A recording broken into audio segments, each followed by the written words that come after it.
I'm feeling a bit ranty and a bit wind up.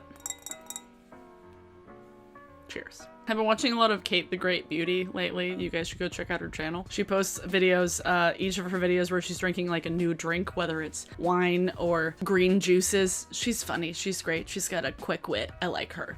Kate the Great Beauty, good job. Shout out to her. She's great. Today we're gonna rant about stan culture. Particularly. I might make this like a two-part because I feel like stan culture goes very, very deep and cancel culture is a whole other beast because they're connected, but like basically I need to make these two parts because I'll get too fired up about one to where I won't be coherent about the second one. So part 1 of 2 rants about stan and cancel culture. All right, let's go. I don't want to feel like I'm scolding the internet, but I might be scolding the entirety of the internet. Stan culture is an inherently toxic bullshit wasteland of the internet. I feel like people have been particularly mean lately and particularly like vindictive lately. I don't know if it's just because of like beauty community drama or what, or like if Mercury's in retrograde, I don't know. If why are people so mad right now? People are really angry right now. I don't know. But stan culture, if you don't know the term, I think it originated from like the Eminem song. I once heard that it was like from the Eminem song, and then I heard that it was like an amalgam of stalker and fan. Anytime you have stalker in the definition of something, it's inherently problematic and creepy, okay? I feel like stan culture has gotten so intense on YouTube and on Twitter. Probably the most obvious ways on my channel is anytime I say anything bad about Jeffree Star, that his stans come out of the woodworks and just let me have it in some way or another. And people take it really personally. People take it so personally when somebody doesn't like a person that they stan. Newsflash, that person doesn't feel the same way about you, so don't take it fucking personally when I don't like the person that you are so obsessed with, you know?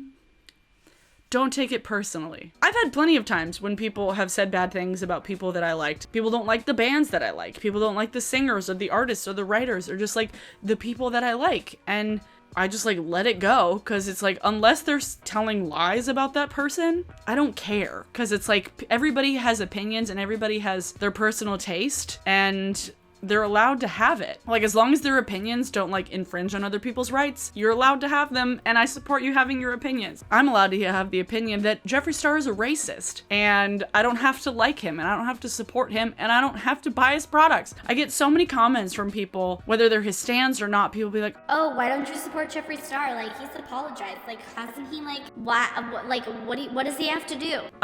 Why does it matter? Why does it matter if I buy from him? Why does it matter that I support him? Why does it matter to you? People get so up in arms and offended when somebody doesn't like the person that they like. Opinions are like assholes. Everybody has one, and everybody thinks everybody else's stinks. It goes beyond Jeffree Star, for sure. Like, Jaclyn Hill still has stans.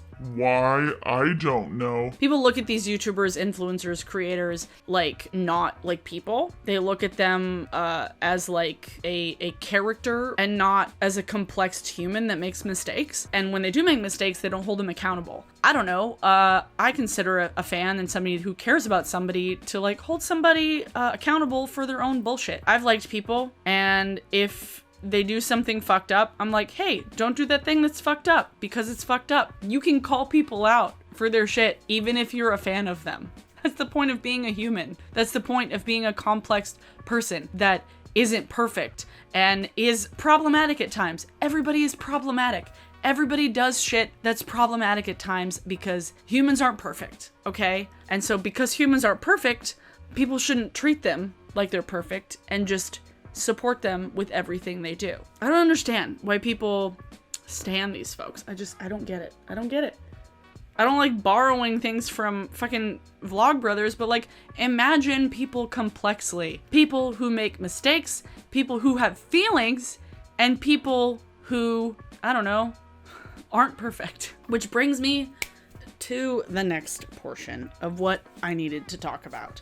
I got really ranty and hypey in the car on the way home. I was like, rehearsed this rant in my car because I was like, I'm in traffic. I need to get these thoughts out, which was like 7 hours ago. Recently, I'm sure everybody has seen, or I'm sure most people have seen, Dan Howell's coming out video, and it was absolutely beautiful and breathtaking and funny and heartwarming, and it made me cry because I've always been like a respectful fan from afar. And when I say that, I mean like his content isn't necessarily like, I'm not his demographic and like I'm not his audience particularly. I respect him as a human and as a creator. Like I've always been like just a fan of him as an online person. Yeah, keep doing you. You're doing a good job. He's been on the internet for a really fucking long time, and so have I. And he was part of like the very early YouTube community that didn't end up being like manipulative abusers, you know, because that happened. So Dan's video was so eye-opening and wonderful, and I was so glad that he felt okay to do it and that he wanted to open up about it, because not only did he hit on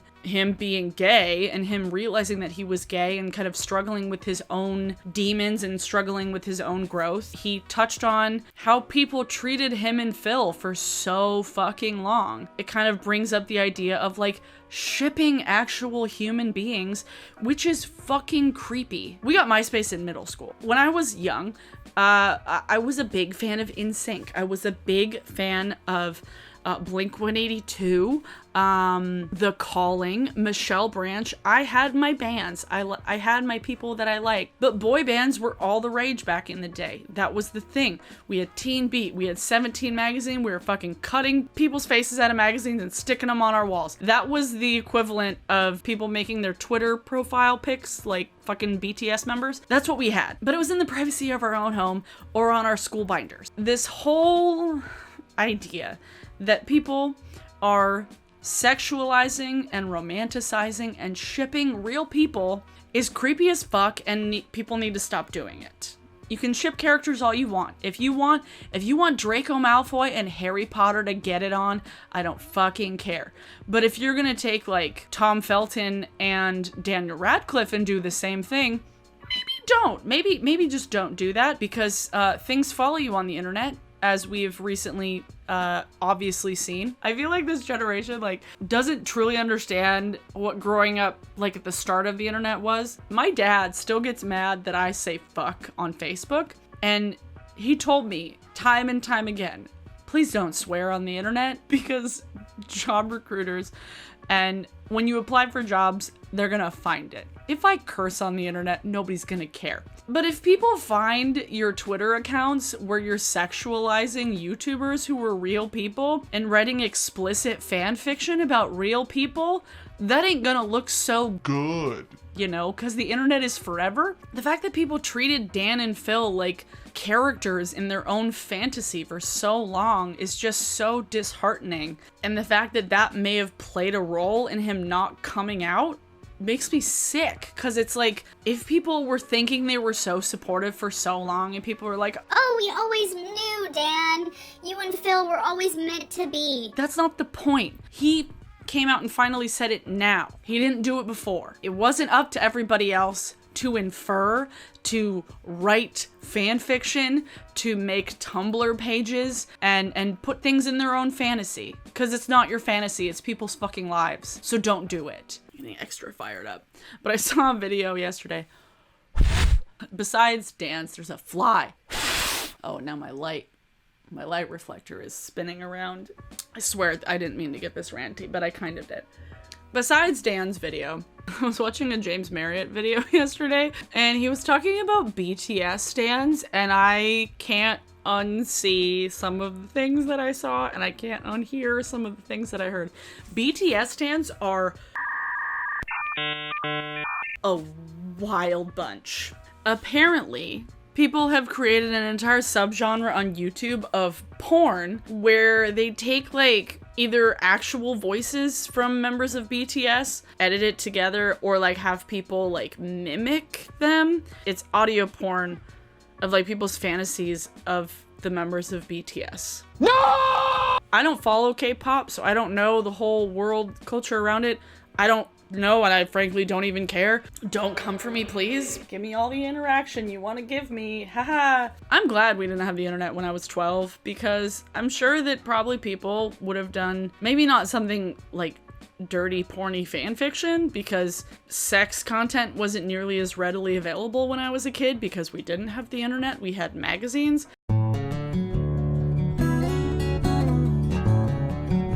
So all we had really was like writing people's names in our notebooks and like cutting people's faces out and putting it on our binders and on our walls. But also we didn't have the internet for us to like broadcast our creepy desires about like real people. Like you may like them, they might be celebrities. And I know some people are gonna be like, oh, well, if you're like an online personality or a celebrity, you open yourself up to this.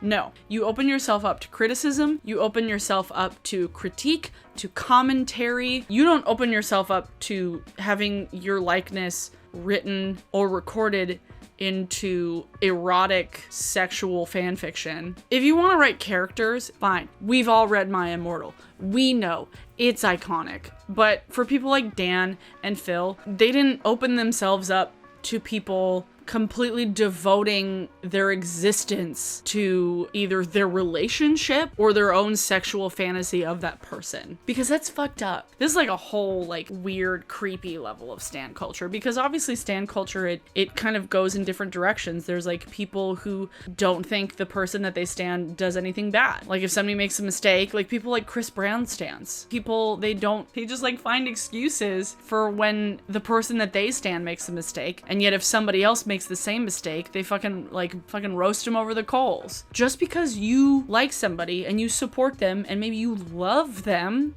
to some degree doesn't mean that everything they do is right. Nobody is like 100% perfect and 100% imperfect. And obviously things mean different things for other people. Like obviously what Jeffree Star has done has made me not want to support him, but some people still do. And that's up to them. But it's also up to me what I want to do. So people should just respect that. I don't know what this video was doing. I got on a tangent. Okay, I need to wrap this up. I need to wrap it up, bring it around town. Basically, imagine people complexly. They're real people, they have feelings. Please don't project your own sexual fantasies onto them on the internet. And also just like hold people accountable for their bullshit.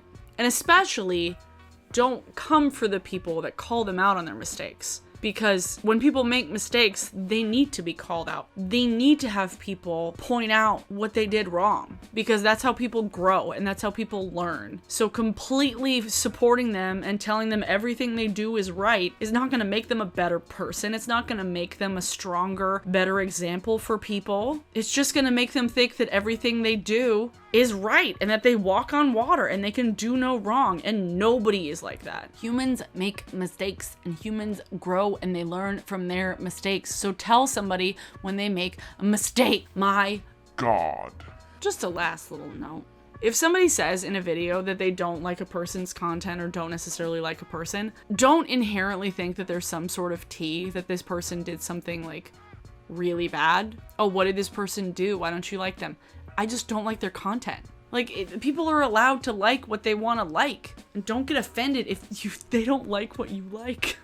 It's such a bizarre thing. And you can tell how young a fan base is based on their stans. Jake Paul is a perfect example. You could tell that all of his stans and all of his like crazy fans were like 12 years old based on the comments that people would get when folks would shit on Jake and Logan Paul. When that attitude is normalized and when stan culture is just like a thing that exists, it doesn't look good for anybody because that shit lives on the internet forever. This took a lot of weird turns. This glass is a good example of how I'm feeling right now. I'm fresh out of Fox.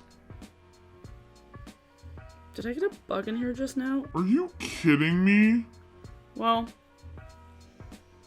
a bug just died in this glass of wine. I don't particularly know where this video went. It was very scatterbrained, but I just needed to get it out because stan culture is scary. It's not a healthy way for somebody to interact with people on the internet. Why people think that's okay, I don't know. I don't know. What have I been listening to? Today's song of the day is Sanctuary by Joji. And I went on a little deep dive of Joji music videos the other day because I was looking up memes to include in my last video. One of his old videos popped up as Filthy Frank, and then I was like, all right, Joji makes music. But this video is very weird and very cool, and I really enjoy his music. That is a glow up that I have been here for. Went from Filthy Frank to Joji. The weirdest glow up in the history of YouTube. I swear to God. You get like Fred to Lucas and Filthy Frank to Joji. Those are the weirdest transformations on YouTube that I can think of at the top of my head. But Sanctuary from Joji is your song of the day. You should go listen to it. It's very good. Chill hop, chill wave. I don't even know how to describe music anymore. I've just lost all adjectives. I hope you enjoyed this video. If anybody was offended by this video, oh well. So thanks for watching, everybody. Thanks to my patrons for supporting me continuously. Y'all are amazing. Give this video a thumbs up if you liked it. Give it a thumbs down if you were offended. But I always look at it like I look at good journalism. Like, if you're not upsetting somebody with like a thesis or like an editorial of sorts, which, I mean, this is like a video editorial, I guess. If you're not upsetting somebody by it, you didn't do your job right. You didn't make a good enough argument. You didn't do well. I hope I did a good job. I'm not saying I hope I offended people, but I'm saying I welcome it. Ding! I guess my closing statement is, please don't be a stand for anybody, because it's creepy. I'll see you guys in my next video. Bye!